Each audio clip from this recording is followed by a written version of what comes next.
I know one of the themes that's been coming up in the reading and podcasts I listen to is the not just what you eat, but when you eat and how often. And they mentioned like one of the articles was talking about a fellow measuring his triglycerides like every hour. And they were way high when he woke up in the morning, but they stabilized at 10 hours after his last meal. So, I mean, when your body clears out the food and the insulin, there's all these metabolic changes on a daily basis. So this is time restricted eating. It's not long-term fasting, just going a certain length of time without food instead of people who snack all day long. Every time they get the slightest craving, they eat something. Yeah, that's true. And also it's good for your digestive system to leave it and make so that your digestive system makes its own things, right? Because if you keep feeding, it's like, I know I always like to think it's a car that you pump gas, but then it will explode, right? Because the tank is small enough, right? So, Yeah. and also what works for everybody. I know people who can eat 3 days a meal and they feel good and they look good and they're healthy. And I know people who can't because their digestive system can't process so quickly the nutrients or anything else. So I think what works for everybody, but I do agree, in my opinion, that it's good to kind of give a break also. Let your stomach be on a holiday for a bit. Right. So and again, it's interesting reading somebody who's saying, "Oh, not true, not true. Your digestive system benefits from all this exercise. It needs to be exercised. That's what it's good at." So that was that guy's view, and maybe his or her digestive system is able to do that. But the general things I've seen is the fasting period or the time without eating generates a whole range of changes, and I would think the thyroid would be part of that. Although I don't know how that, the details of that. Yeah, because in my understanding is that people who are suffering from thyroid, especially hypo, their digestive system is really slow. So the nutrients you put into your body, maybe for a person who does not suffer from that, just to put an example, it will take 5 hours to do the digestion. Meanwhile, for you, it will take double. So then you pump food, but then you can't digest at the same speed that you're feeding your body or your stomach. Therefore, you're bloated. Therefore, you're feeling way easier than other people, that inflammation in the gut. So that's good to kind of leave that break between in general. But again, every person is different. When I talk to some people who don't have this issue, they're like, oh no, but you have to eat 3 meals. And I'm always arguing. I'm like, well, but every person is different. And my stomach can't digest so much food, because it's not that sometimes they say, oh, but you don't eat too much. That's not about it. It's just that it can't process like the same rate as yours, because I do suffer from this condition. So it's a bit challenging, but I guess everything that works for you, and just test to see. For example, when I came here in Spain on my holiday, I tried yogurt, and at the beginning I was like, oh, but then I was like, oh, well, I feel okay. I tried the second time. I was like, I'm actually feeling great. So just try. Yeah. So the response to that, at least my understanding, is when we eat, we're feeding our microbiome. And so all these microbes have to digest this. And if they get something they haven't seen for a long time, there aren't enough microbes to deal with it. But those that are there grow and flourish. So you adjust. So to some extent, it's a question of your digestive, and we have a digestive system, but the microbes are part of it, and they flourish when they get the food they want. So similarly with sugar, people have huge cravings for sugar and say, I couldn't possibly not have sugar. But if you go a week or 21 days, I went on this trip and I didn't have any sugar. I didn't have access to stuff. Here I've got a stash of low sugar, coconut, dark chocolate bars of various kinds, but I didn't have those on my trip. I didn't eat anything. Now I'm back and I haven't touched any of that since I've been back. So the craving for that is gone. Now, maybe those microbes will wake up and they'll ask for it. But for now, they're not, I'm out of the habit of it somehow. It's also from the brain, and this relates to my experience as well, because when I start with my dietitian back in Spain, I used to not a lot of sweets, but my cookie in the morning every single now and then. And then she said, okay, we're going to try 1 month with no sugar. And I thought, oh my God, she's crazy. But then after, as you said, after the 3 days was a little bit like, nah, I would go after that cookie, right? But then nothing. And now I don't even like it. Like I don't feel the need, like I can go days and days. Yes, it's true. Sometimes I have my dark chocolate, but not because I crave so much. It's because I love coffee, and the dark chocolate, which it's 99%, it's really like tastes like an espresso. So I always like to have it with my espresso. That's actually the reason of it, or in my yogurt a bit. But then, yes, because your brain, it's kind of like training your body, but training your brain, and you say, no, you don't need that, right? So Right. it's similar. Okay, well, I'm Right. not sure when we started, but we've gone on for a while. Any advice or guidelines, tips for people in the, this general theme is don't diet, research nutrition. And so how do people find out more and find out things that are relevant for them? I would say, first of all, test yourself, your blood test. Make sure that you don't suffer of any condition that might actually interfere with your diet before starting dieting, if you want to do that. That's how I learned, on a hard way. So don't do like me.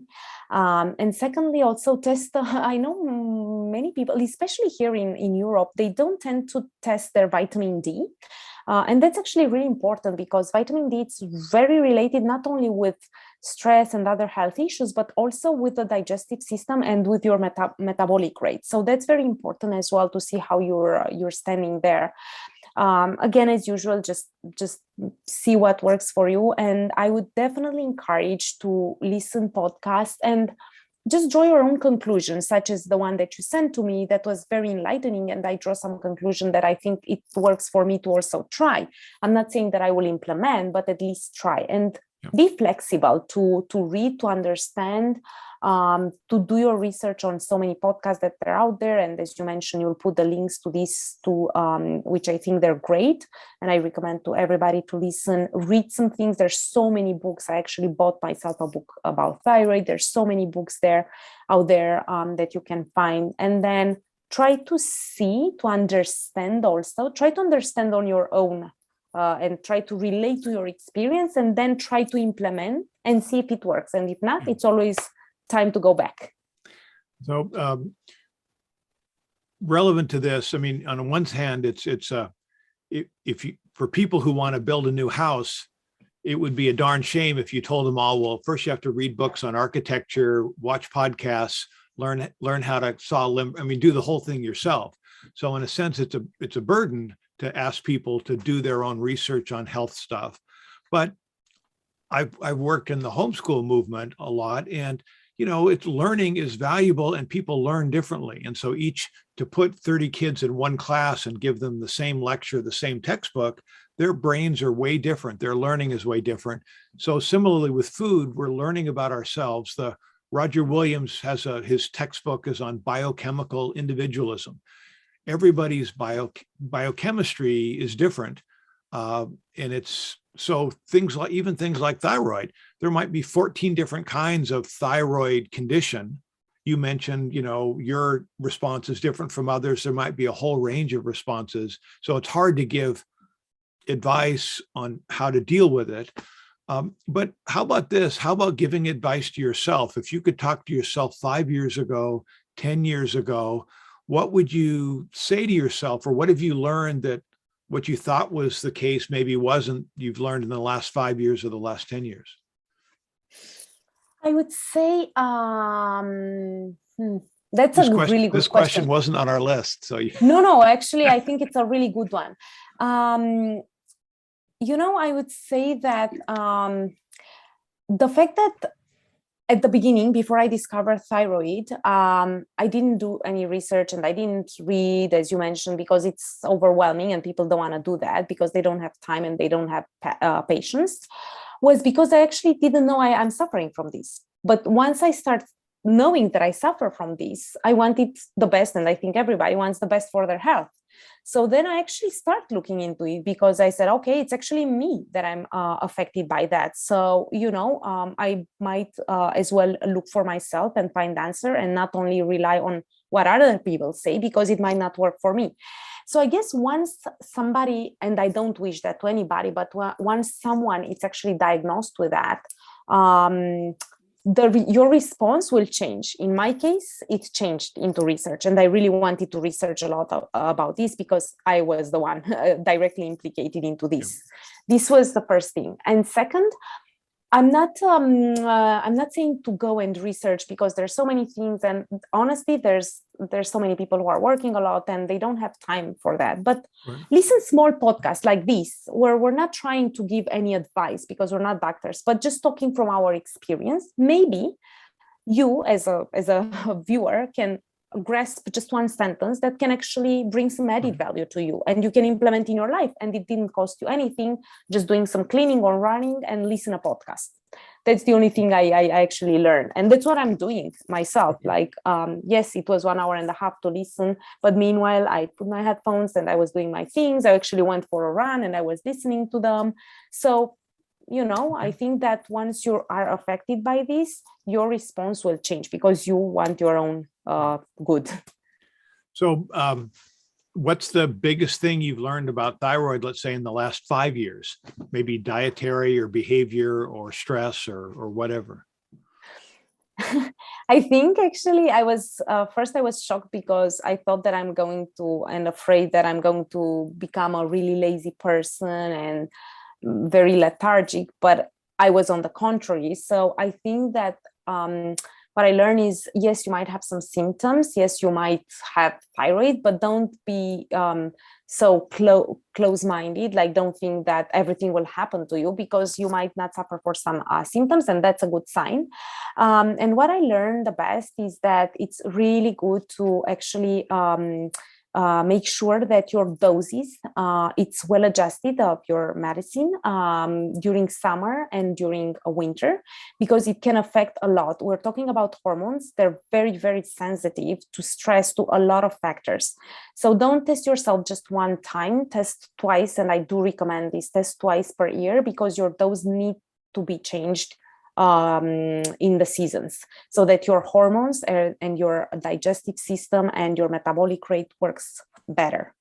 Okay, well, that great to talk to you about these things, and maybe next time we can talk more about insulin resistance and its relation to the whole range of conditions, to some extent thyroid too. Absolutely. And I would love actually to have the chance to interview you this time, because you did a lot of research, and I'm glad to hear more and learn more as well. And I'm sure I can grasp that sentence that can bring some added value to myself as well. Okay. Thank you very much. Great to talk with you, Marina. Same. Bye. Bye.